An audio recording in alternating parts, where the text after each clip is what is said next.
Everybody, my name is Vinnie. That is Brent, and we are the Dog Owners Podcast. Today's episode is going to be all about separation anxiety. So, if you have a dog that is struggling when you leave the house, or if you're an owner who wants to make sure that you don't create an addict for yourself and that you can have healthy separation between you and your dog, this episode is for you. So, let's get started.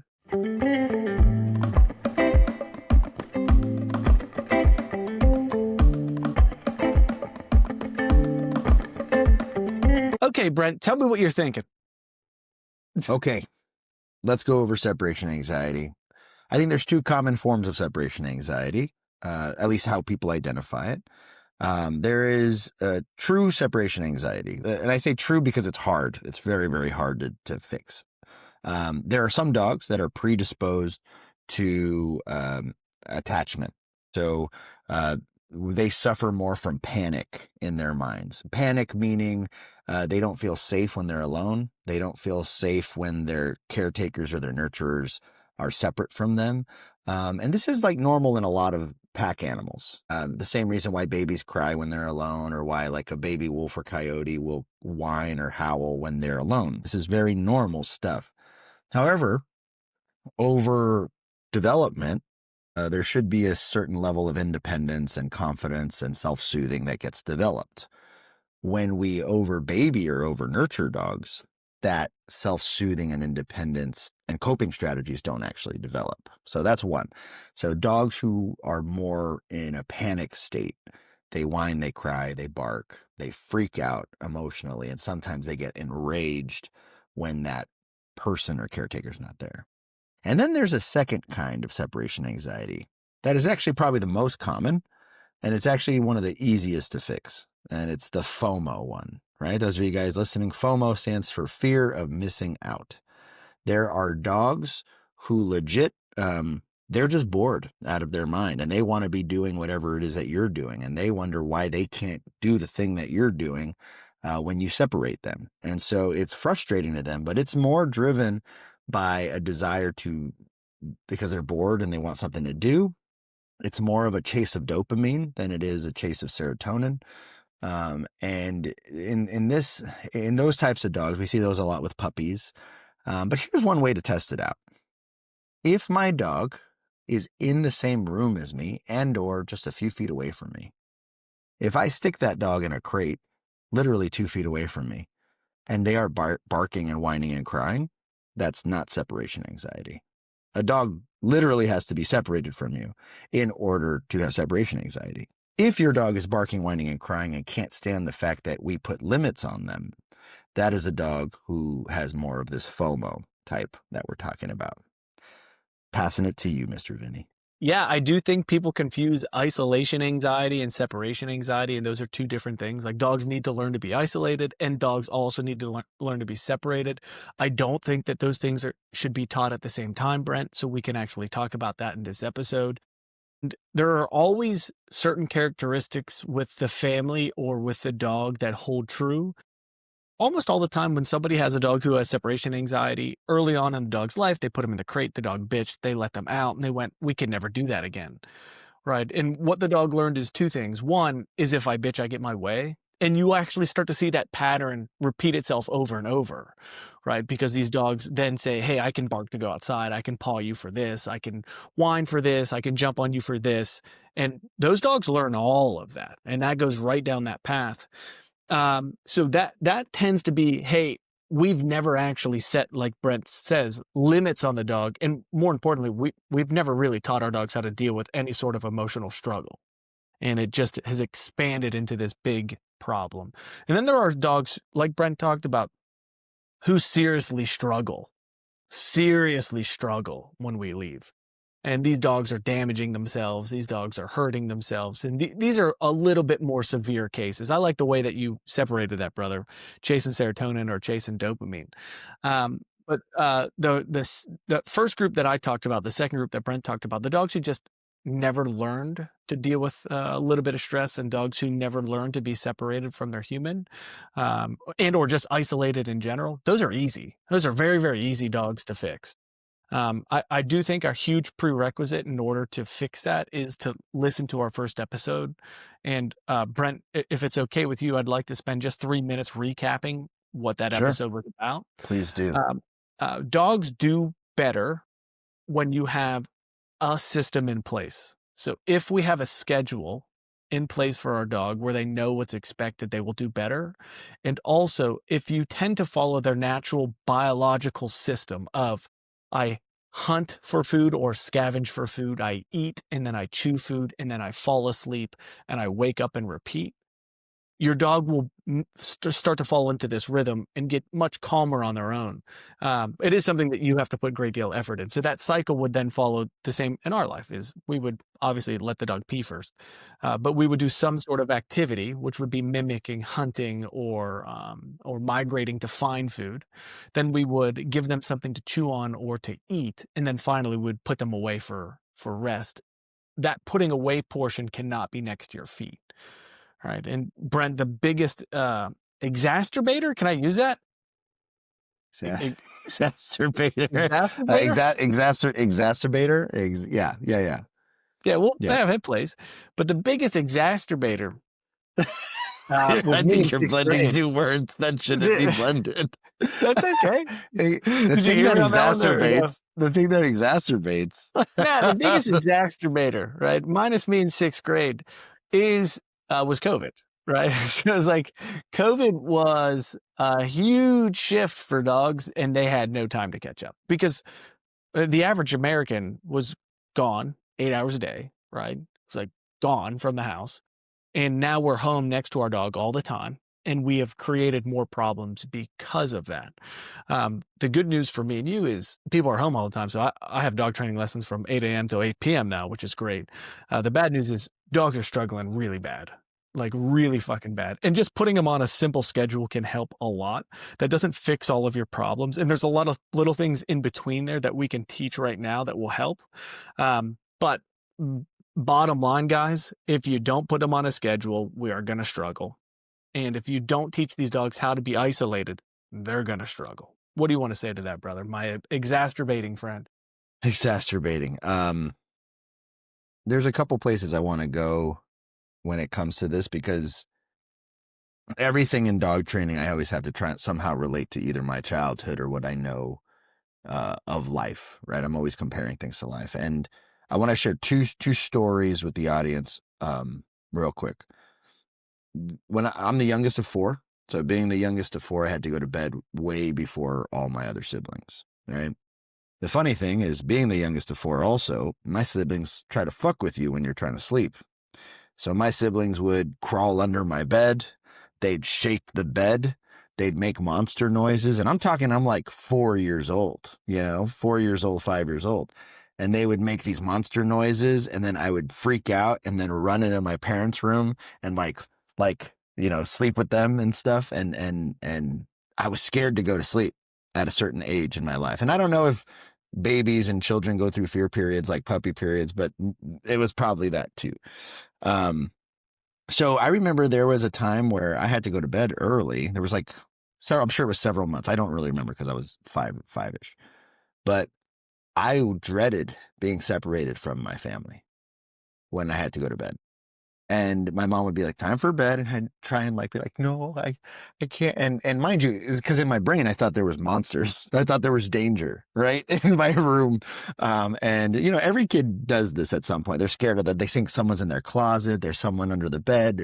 There's these fears of things, whatever that panic that comes in their head, they go, I'm going to be alone. I'm going to be in this room. It's going to be super fucking scary. Right. And so I think about, how did my mom handle that? And so what my mom used to do, my mom would take me to bed. She'd read me a bedtime story, right? And she'd read me a bedtime story until I got tired and I doze off and I fall asleep. And maybe the first bedtime story was like 30, 40 minutes. And then little by little, that 30, 40 minutes of a bedtime story turned into 20 minutes. And little by little, I was getting tired faster and faster. And I was relaxing in my bed faster and faster and faster. And then I just remember there was a time where my bedtime stories like for funsies. Like every now and then she'd come and read me a bedtime story. But little by little, the need to read me a bedtime story so I could go to bed hit the pillow, get tired, and fall asleep got faster and faster and faster. And I realize this now as an adult. That was me going through a panic separation phase, right? Like I was panicking when I was separated from my family or the people that were supposed to keep me safe. And the way my mom did it is she gradually conditioned me to realize the thing that I thought was stressful is actually just normal and that I'll be okay. Right. And it's a emotional thing. It's not even necessarily a rational thing. And I would say the same thing for a lot of these dogs who suffer from this severe panic when they have separation, right? Um, and so over the years, I've kind of changed my approach to how I deal with those types of dogs, because when I was a kid, you know, if my mom was just like, shut the fuck up, close the door, and like let me like cry it out, I don't think it would have happened as fast as if she took this nurturing approach, right? And I think I hear a lot of clients, a lot of their failures or the things that break their heart is that, like, I tried to, for 5 days in a row, I put the dog down in the basement. I put my dog's downstairs in the kitchen while we're upstairs, and I'm just letting him bark it out for an hour and a half. And at some point, people's hearts break. They're just like, this isn't working. So then they just bail, and the dog never learned to get good at crate training, right? Or separation work, right? Also, it kind of sucks because if the only time that you are separating your dog from you is at nighttime when you're trying to sleep, that's also a way to shoot yourself in the fucking foot to fail, right? Because at some point, sleep will always win, okay? The need for sleep. So two things have to happen for people like this. If I have a dog who truly suffers from panic, okay? Number one, we have to crate them often in our presence, often, right? And this tune has changed over the years, but I'm totally okay with a dog being in a crate right at my feet in the early stages. If I have a dog who is completely dreading going into that crate or being separated from me, the first thing I want to do is teach my dog that this crate is a comfortable place. So if this means that crate is right next to my couch, right next to my office station, right next to my table that I hang out, my kitchen table, so be it. That's where it's going to be in the very beginning stages. And after we do our puppy cycle, after we go out and play for 25 to 45 minutes, when we go to give our dog a bone to decompress and fall asleep, I'm putting that dog right in a crate right next to me, right? Until my dog learns to fall asleep pretty fast. In essence, that's me reading my dog a bedtime story, right? I love it, dude. And yeah, and little by little, that feet goes to now the opposite side of the couch.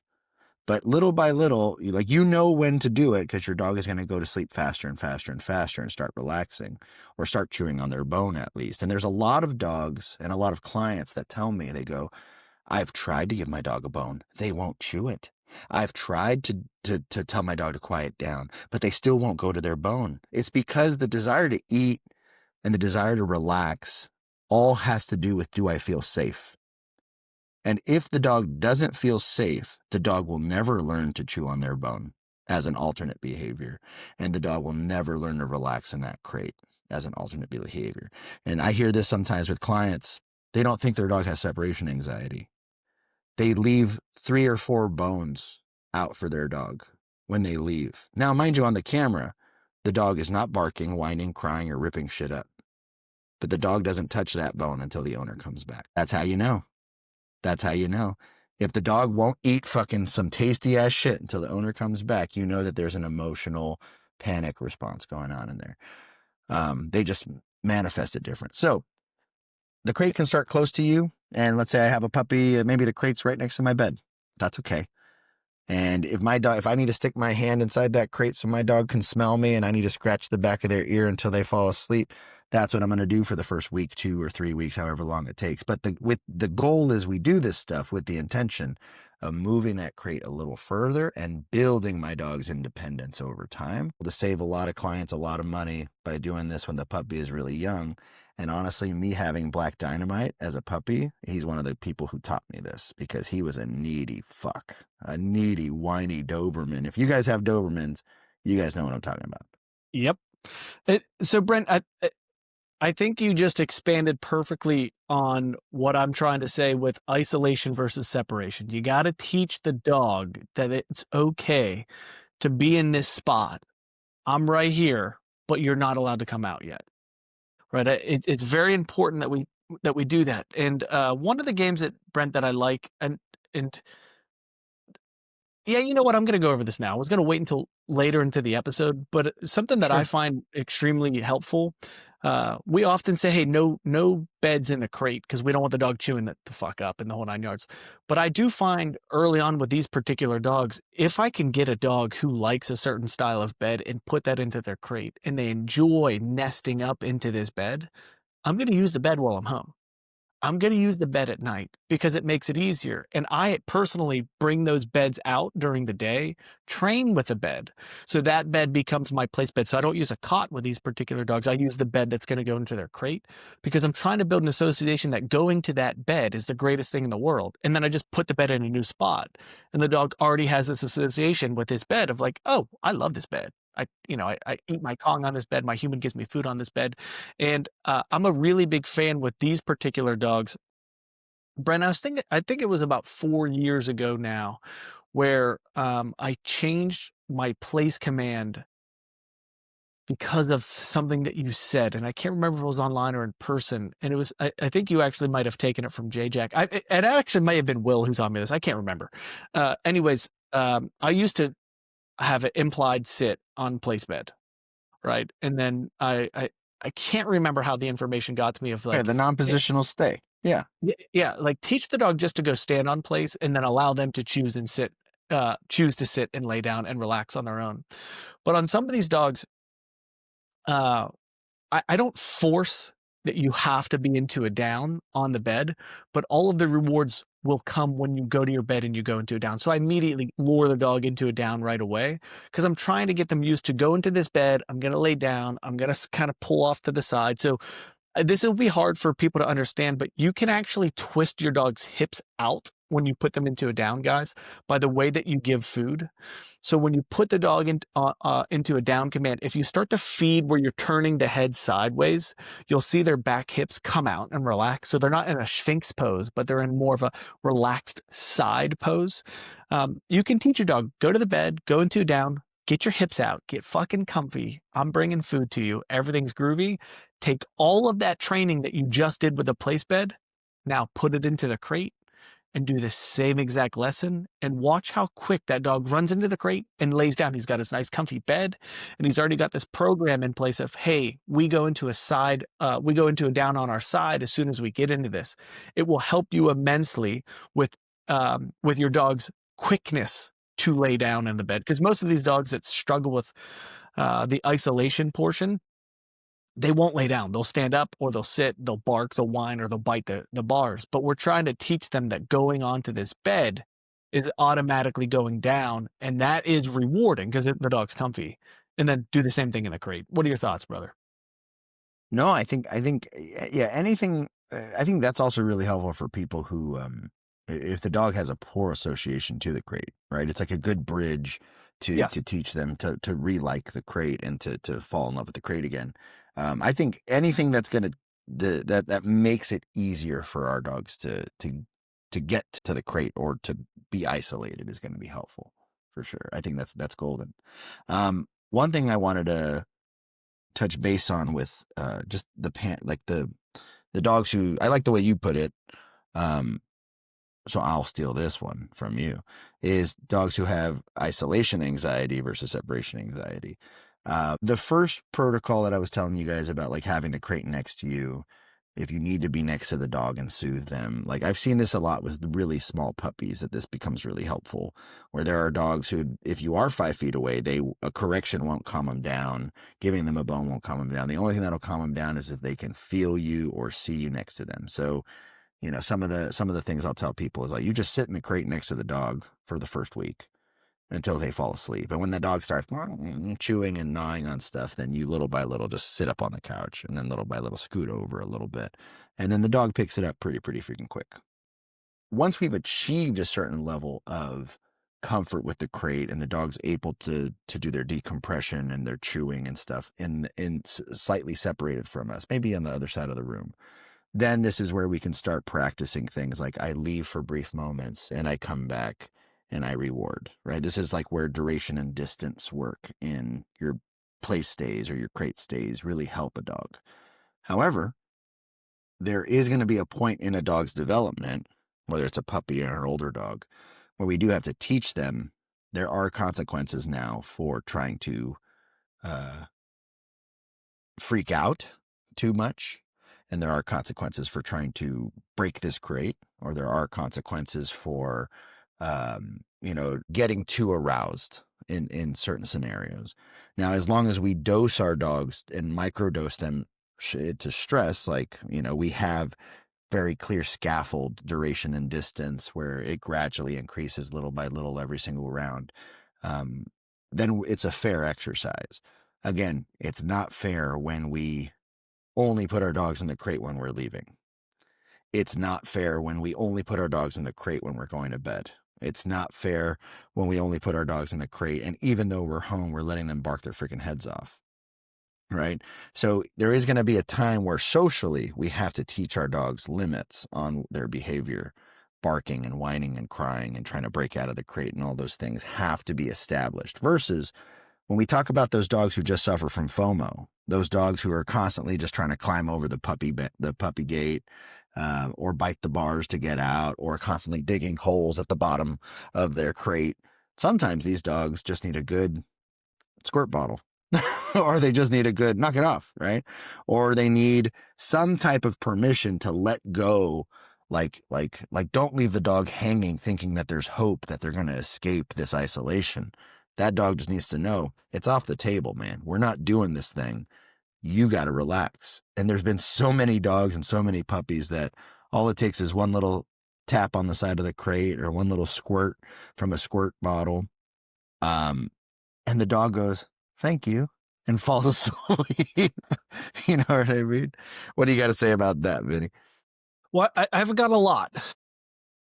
And I love that you put it that way. Brent has, which I've talked about in previous episodes, Brent has a way of talking about putting the behavior on a scale of 1 to 10 and then just correcting 8, 9, and 10 to start.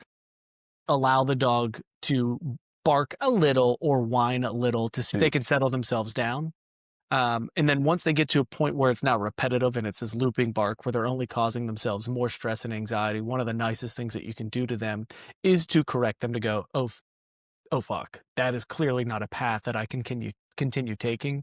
I do think it's important that we actually look at our dog, whether we have to talk to a dog trainer or not, but look at our dog and go, oh, this dog is just having a tantrum and just wants out, or this dog is struggling. And I think based off of what we've talked about so far, you can probably get a good picture of what type of dog that you have and the issue that you're truly having is. And two more things. So I also think it's important that when dogs are in the crate, for the most part, I do want to envision that they have the Harry Potter cloak of invisibility on them. Yeah. Because Yeah. often they're in the crate and they're sitting there and we're going, hey, what's up, chief? And then they start to kind of bitch and whine again because they're like, oh, does that mean I get to come out? Because I don't know what, hey, what's up, chief means. And that's really unfair. So you do want to keep them, hey, when they're in there, they're in there. You're not talking to them. You're not staring at them. You know, if we're dealing with that first week and you do have to put your hand in there or, put your foot next to the crate or sit right next to the crate, that's fine. I'm not a huge fan of us trying to explain to the dog verbally that they're going to be okay because it doesn't make sense to them. And then the other thing for me is when we let these dogs out of the crate, if we let them out of the crate and it's this huge party, clearly that means to me that coming out of this crate is the greatest thing of all time. Something must have been wrong about me being in there then. Like, I'm not a big fan of having this birthday party celebration when we allow these dogs out of the crate because it's a non-issue. It's a non-event.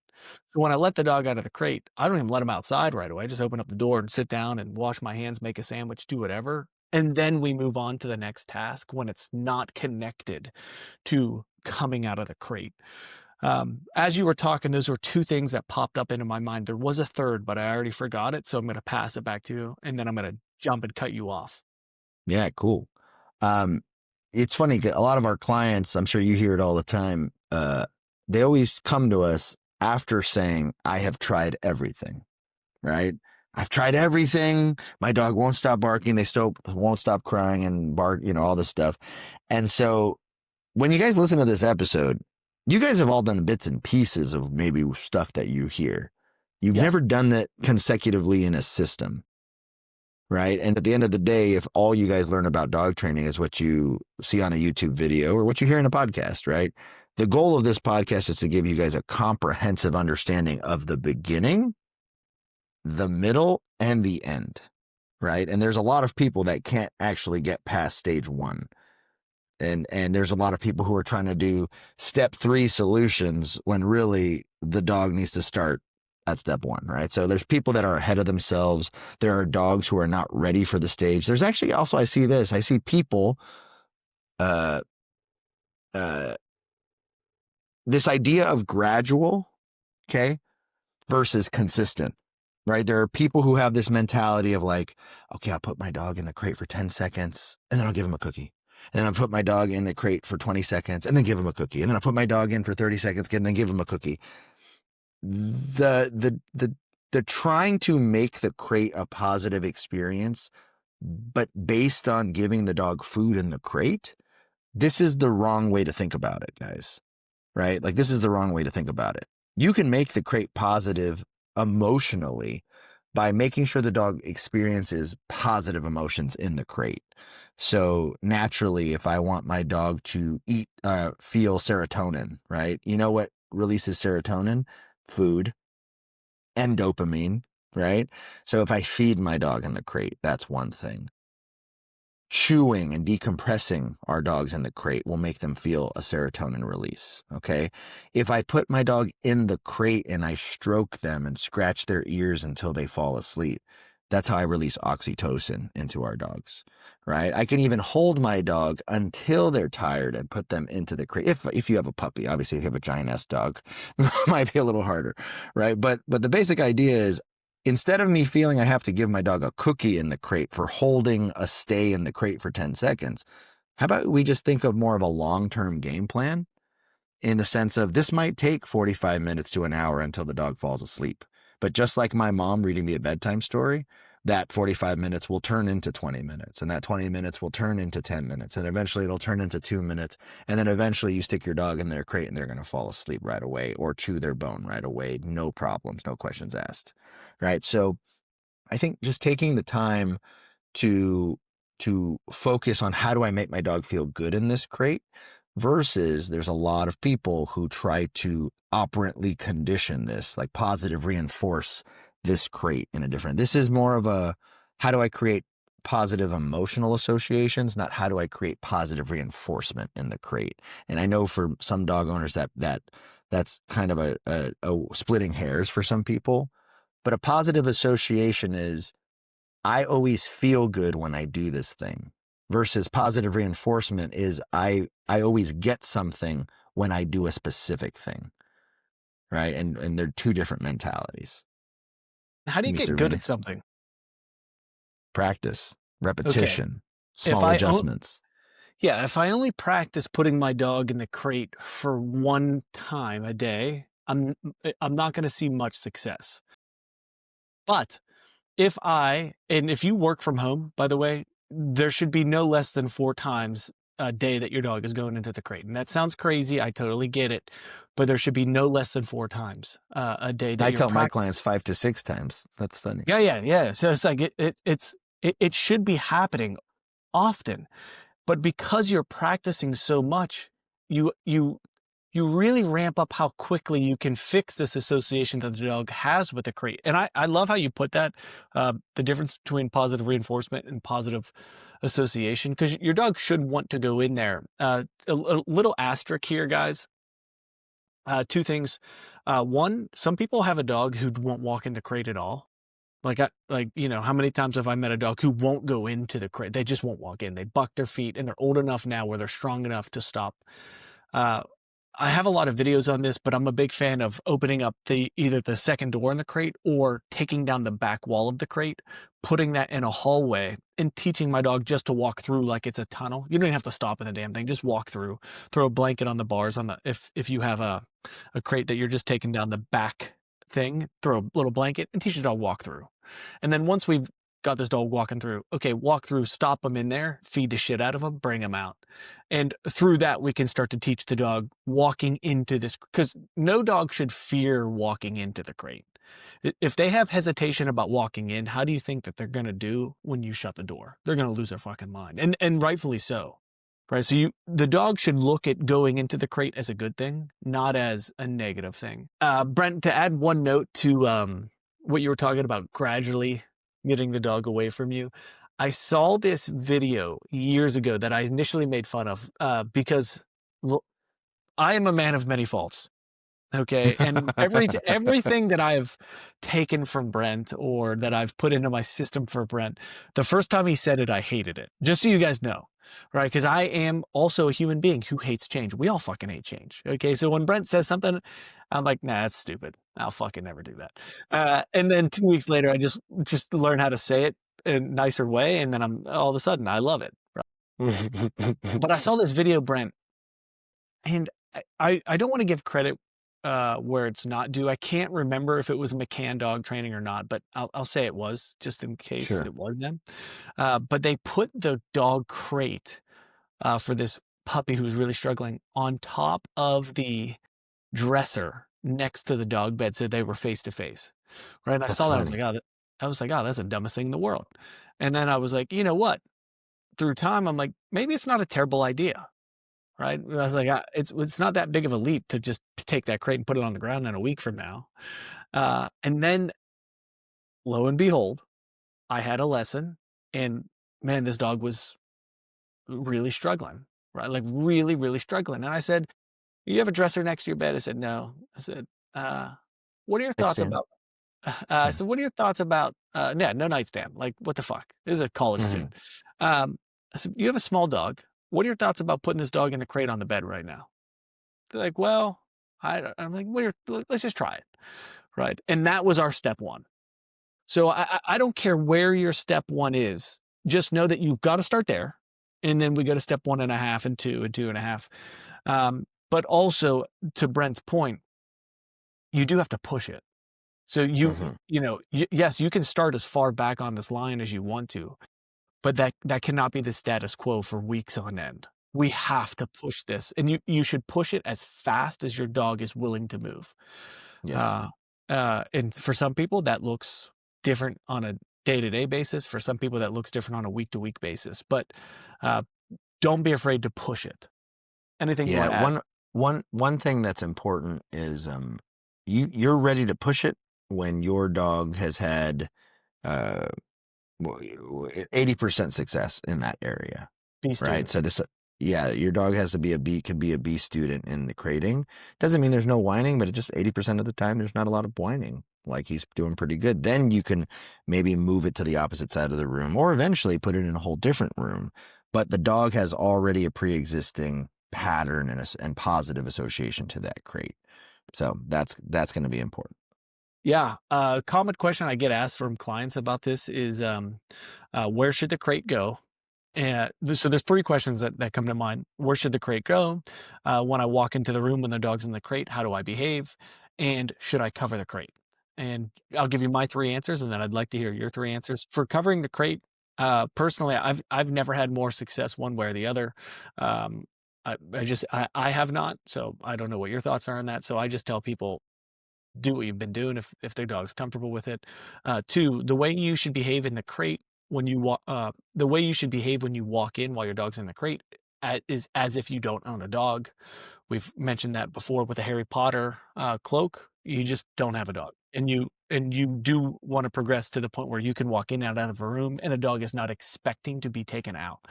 Because if every time you walk into the room and you let your dog out, and that's a habit. The first time that you don't, your dog goes through a minor form of stress and a minor form of panic. But if we haven't taught our dogs how to regulate their emotions, that spirals very fast. So they have to get used to the fact that you do walk in and out, and it's really not that big of a deal. And then the third one is, where should I put the crate? And it's super common for dog owners that have medium or large size dogs to have two crates. They have one in their bedroom, and then they have one on the main floor, which I love. I do not like the crate near the front door or near the front window. I don't want a car Right. door Me waking neither. my dog up, or I don't want my dog looking out the window and Or a watching neighbor. TV. Yes, Yeah. it's like they should be away from that area. I also think that there could be small correlation between dogs who are put at the crate at the front door and reactivity at the front door because Mhm. we have no longer allowed our dogs to move. The fight or flight mentality, they can't move away, so they start to react more to the door. So just keep that in mind. So, Brent, what are your thoughts on where should the crate go, covering the crate, and how do I behave when I walk into the room? Yeah, I think all of those are great step ones. I think all of those are great step ones. And I think just like any training plan, like how do we make this a little harder or how do we make this more realistic? Um, for me in general, when I think of crating itself, for some dog trainers, it is a whole subject in and of itself. And over the years, I've changed my tune on like being like living and dying on this idea of a crate. I used to be a dog trainer that was like, if you're not going to put your dog in a crate, I'm not going to work with you. Right. But I realized that the crate just serves as proxy for a den. Right. So when I train people nowadays, whether it's a crate, a baby gate, a puppy Laundry pen, room. like an X pen, a laundry room, I don't care what you use, but you have to teach your dog to be okay feeling in it, right? And so when I give people advice as where should that area be, I completely agree with you. It shouldn't be by the front door. It shouldn't be by the front window. It needs to be a place that is low stimulus, that is relaxing, right? Now, obviously, sometimes, we may not have a lot of real estate. Like we may have a small apartment. So maybe your crate has to be, in line of the door, whatever it might be. So in those scenarios, yeah, for sure having something to cover it, or if I can hide it behind the couch. Again, you want it to be wherever the least amount of traffic in your house is going to be and the least amount of noise and distractions, just to give your dog a fighting chance to be able to relax, right? However, when my dogs are crate training and once I have established limits and boundaries, I want my dog to get used to like, yeah, I'm going to have 5 people over, but you're going to chill in the crate, you know? And yeah, I'm going to eat dinner with 2 people and it's going to smell like roasted chicken in here, but yeah, you're still in the crate. Right. So little by little, we start kind of proofing that crate and teaching my dog, like when you're in the crate, just shut off, relax. Don't try and be involved. And anytime that my dog feels that they have to be involved or they have to say hi to someone or they have to relax or they have to jump on someone who just came over, my job is to teach them, no, you don't. Just relax. Right. So little by little, yeah, we can expose the dog to more distracting environments and crate training that naturally happen in your life. And if they naturally happen in your life, it won't be so crazy. Like your dog will actually adapt to it a lot faster versus if you only have like one person over a month, that's going to be harder for your dog to get used to. Yeah. Yeah, January 18th of this year, we had our client appreciation party, so almost a full year ago, and I got crunch on December 8th. And during that appreciation party, we had, let's say 80 people here, okay? And it was awesome. And I had an impact crate for him, so, you really can't see what the fuck's inside of those, right? They're super enclosed, they're very sturdy crates, and the number of people who asked, "Hey, what'd you do with Crunch? Did you just get rid of him for the day because it was too much?" I said, "No, he's actually in that crate right there." Like, "Really?" Yeah. "Yeah, he's Yeah. right there. He's right next to you, but he doesn't make a peep. The only noise he makes is when he's dreaming and he fucking scratches the wall, Uh, right? And it's uh, like that steel noise." But I totally agree. They have to get used to the fact that eventually life moves around you and you're still gonna stay in here, and that's okay. But that is the end goal of this entire process. Just make sure that you're not putting your dog in that position right away, because you will take 4 steps back. I think it's so beautiful to see a dog's nervous system has learned to relax so much that they could relax around all these stressors. Right. Like this is kind of a weird thing. If you guys haven't traveled to like third world countries, you will see a street dog sleeping in the middle of the street. because that's how well adjusted they are to the environment. And I used to think like, oh my God, this dog's dead. No, motherfucker's just literally taking a nap in the middle of like a busy sidewalk, and he's not sick. He's healthy. He's just napping. You know what I mean? So he's just so adjusted, and like our dogs need to be that comfortable in our own homes. And it breaks my heart to see like dogs who are like, they think it's the fucking wild, and they're like a Vietnam veteran, like waiting for some fucking shoe to drop. And like when these dogs can just fall asleep on the fucking sidewalk in the middle of a square in a town, it's like, wow, that's cool. Yeah. Yeah, totally. Hey, Brent, I don't know if you think about this at all. When dogs push and something moves, it tells the dog that if I just try harder, I can get it to move more. And the reason I bring that up is if you have a really shitty crate, okay, a really bendable crate, and you have a dog who's pushing on the door, or if you're a person who only latches one of those things and the door has movement, that's really bad. Because the dog has learned if I push, the door will move. So therefore, I just have to push harder to get it to move more. It's important that the crate is always totally secured. It's important that if you have a dog who had a tendency, obviously it's our job to stop this, which brings me to another point. But if you have a dog who has a tendency to push on the outsides, and you have a $30 crate from Amazon that's really bendable, that's not good. Like the old school crates where you have to like use to slide the bars in. I know they're not the pop Mm-hmm. up, but those things don't move, right? Because it's real steel, it's real heavy.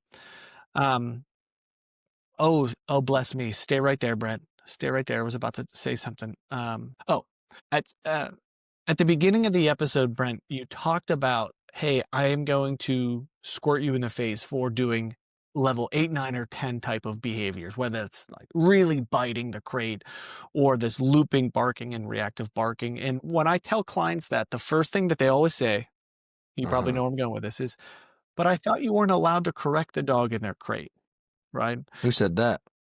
Oh, dude, yeah, but I mean, that happens all the time where clients are like, but I thought you weren't allowed. Says who?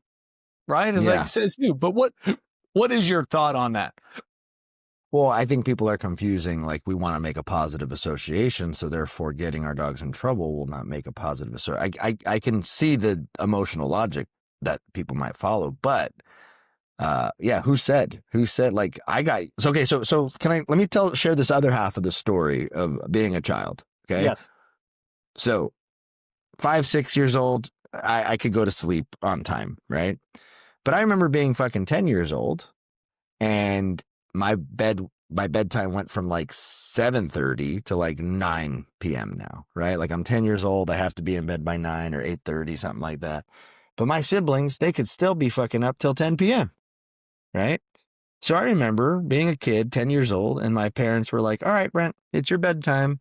And I'm like, oh, I didn't say this, but I would be like, oh, serious? Like I didn't say motherfucker. But the attitude was like, oh, come on, mom. No, can I just finish the movie with them? And they're like, no, it's time for your bed. But come on, please. And I just remember trying to come up with every freaking excuse that I could come up with to not have to go to bed. Oh, I'm hungry. Oh, I'm thirsty. Oh, I gotta pee. Oh, like I'd come up with all these freaking excuses just so I didn't have to go to bed. And my mom knew my shit, you know. And what's funny is I wouldn't even tell you I was trying to come up with bullshit. I literally convinced myself this is what I needed at that time because I just didn't want to go to bed that much, right? But had my parents said, okay, you don't have to go to bed, or okay, you can do this, you know what I mean? And not set very clear limits of like, this is going to happen one way or another. My mom's favorite saying, would you like to go to bed or should I take you to bed? Right? This was my mom's way. And this is actually a rule that I teach my clients when we do obedience training. It's like, would you like to sit or should I make you sit? Would you like to come to me or should I make you come to me? Right. And so this beautiful part of A, you're giving the learner a choice, but B, you really don't really give them a choice. Like they're gonna do the thing, but you're giving them the opportunity to volunteer. You know what I mean? And I think this idea of letting our dogs bark, whine, try to dig out the bottom of the crate, those are all attempts for your dog to not want to go to bed.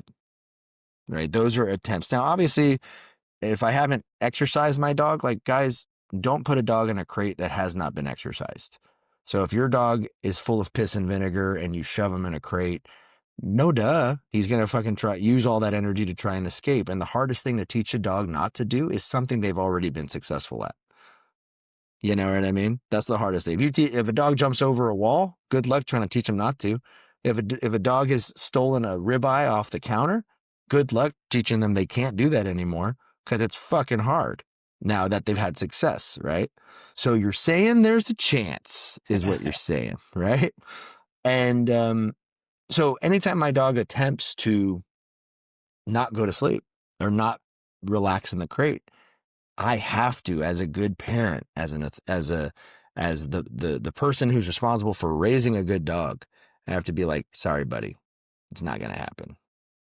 So that's all I got to say about that. You've alluded twice to your family and your siblings, and the fact that you have older siblings, and that there has been a different set of rules for you, which is so hard for a lot of owners to grasp around their dog. And what I mean by that is, Brent, how much older is your next closest sibling? 5 years. Okay. So when Brent's sibling, brother or sister, when Brent's brother, his next oldest brother, turns 16, that does not guarantee that Brent now gets to drive a car just because his older brother all of a sudden hit this checkpoint in his life where he gets to drive a car.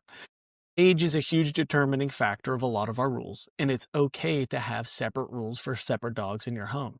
So if you have a 9-year-old dog and you have this puppy who you're crate training, well, guess what? They're a puppy. They should have completely separate rules, and it's okay, and you should not feel guilty at all because it's an infant. Now, let's say that Brent's older brother was 16, but he's smoking pot and he's drinking. Guess what? Age is not the determining factor of getting that freedom, right? Because now his behavior is dictated. He can't have that. So I do want you to understand that one, age should be a factor determining how much freedom that we give these dogs, and also their behavior is too. And if you have two 2-year-olds and one is struggling severely and one's not, it's okay to have a separate set of rules, and you should not second guess that. Right. That I can't stress that enough. And that comes up often, Brent, when we talk about multiple dog households of like, but what about the other dog? I don't care. He's not doing any of this. Why should he be affected by this? He's perfect. That should be another episode, by the way, multiple dog household. So as we promised you guys, we're going to finish off this episode with just giving you a comprehensive place to start. Those of you people who have said like, oh, I've tried everything, bullshit. You haven't tried what we're about to break down for you step by step. And remember, there's phases and stages to this. So don't move on prematurely. Don't skip steps. Okay. All right, Vinny. So what's step number 1? Go. Step number 1 is making sure that even though Brent and I have laid out this beautiful program, if you are not exercising your dog and you are not fulfilling them physically and mentally, nothing else that we're saying is going to work. You have to spend time finding what your dog enjoys and doubling down on that. Give them a lot of exercise every day. Follow the puppy cycle that we've laid out in episode 1 and briefly went over in this. And then that brings us to step number 2. Brent, Michael. Step number 2, your dog has to be put in their den or their crate or their puppy pen, whatever the area you want them to learn to relax in. They have to be put in that area between 4 to 6 times a day, right? Now, 2 of those times could be for breakfast and dinner and digesting. 2 other times could be to decompress with a bone, right? And then 2 other times could be just because, you gotta, go run an errand. 4 to 6 times is not that many times, but a lot of people, they go, 4 to 6 times a day. Guys, it's not that crazy. It's 4 to 6 hours cumulatively throughout the day that your dog is in their crate, mostly sleeping the whole time, right? So the only difference between your dog sleeping in the crate and sleeping on the couch is just the location, right? Now, number 3, make sure you guys identify, do I have a dog who suffers from fear of isolation, which is just FOMO, right? This dog would rather be doing fun stuff with you versus being told he can't do anything. Or does my dog have an actual panic response or true separation anxiety where my dog literally does not feel safe being alone? Now, by listening to this episode, it should be easy for you guys to decipher. If you guys have any questions, DM me and Vinny, and we'll help you guys narrow it down. Okay. What's number 4, buddy? You know, something that we didn't talk about that I'll add in for number 4 Yeah. um, is the middle ground between exercising and crating. Because there are a lot of things in the middle area that, like, when you have a dog with separation anxiety, you want to find other ways to also separate myself from my dog that doesn't include just the crate. So can I take my dog and I exercise him and then I just baby gate him into a huge room, a big crate Yeah. now, and say, "Hey, can you be okay over here? It's not time to go into your kennel yet, but can you chew on this bone? Can you eat this bone while I'm Mm-hmm. in the other room or I go upstairs? Or can I also put you on a little lead and tether your ass up to something and say, hey, you can move around within this distance. You just can't make it all the way to me." Because, if every time your dog is out of the crate, it looks like they're next to you 24/7, it makes it even harder to put them into that crate. So you want to find times in your day where, hey, you're not in the crate, but you're also not with me, right? Because if every time you take him out of the crate, he sits on your lap or he's right on the couch, you're making it that much harder to eventually put him into the crate and have some really good time away from him. That to me would be number 4, is there are other tools beyond just crating him that are gonna be helpful as well. The tethering and the baby gate or the X pen would be, um, what I would perceive as the best options. Yeah. Yeah. Structured separation, ultimately, right? Like intentional separation, tethering, baby gates, puppy pens, crates, even the outside, like putting the dog in the yard if you have a yard and letting him do yard stuff. Very, very cool. Number 5 is when your dog starts performing behaviors that make them not want to settle down or make them not want to relax.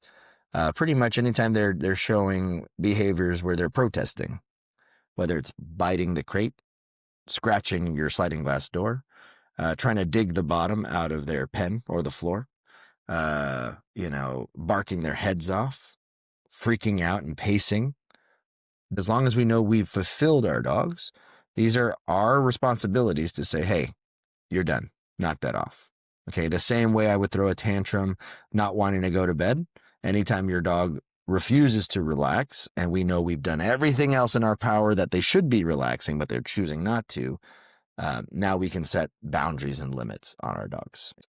Yeah, I think number 6 is the most important one, bar none. One thing that we forgot is continue listening to the Dog Owners Podcast. I hope you guys really enjoyed this episode, and we really love your feedback. So follow us on Instagram, follow us on Spotify and Apple Music, and just message us. Listen, we love feedback, and also we love to know what you want to hear more about. So this way, Brent and I can sit down and shoot the shit for an hour and talk about that one thing. So I really appreciate you guys tuning into this. Thank you guys so much for being here, and I hope you enjoyed the episode, and we'll see you next time.